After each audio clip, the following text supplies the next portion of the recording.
Good morning বন্ধুরা। তো চলো আজকে আমার লাঞ্চের মেনুগুলো তোমাদের সাথে একটু শেয়ার করি।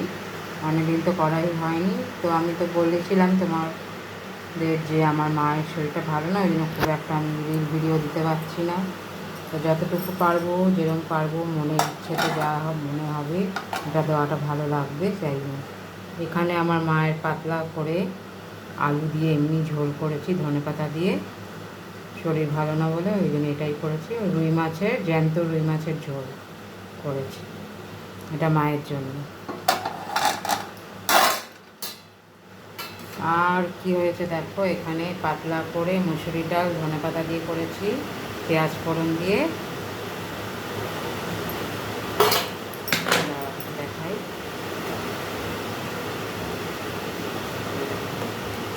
সবে জাস্ট রান্না করে উঠলাম।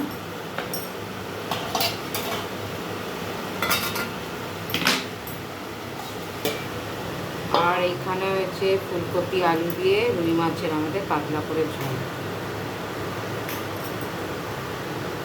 আর এটা দেখো, এটা কুমড়োর ভর্তা। আমার মেয়ে খুব ভালোবাসে, ওই জন্য ওর জন্য করেছি এটা একটুখানি।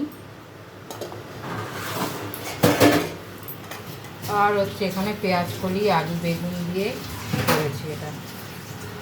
আর এই আজকে লাঞ্চের মেনু। আমার লাঞ্চের মেনু আজকে তোমাদের কেমন লাগলো আমাকে অবশ্যই কমেন্ট করবে, জানাবে, লাইকও করবে। আর আমার ভিডিওগুলো কেমন লাগছে অবশ্যই তোমরা জানাবে কিন্তু। তো চলো এখানেই ভিডিওটা রাখছি।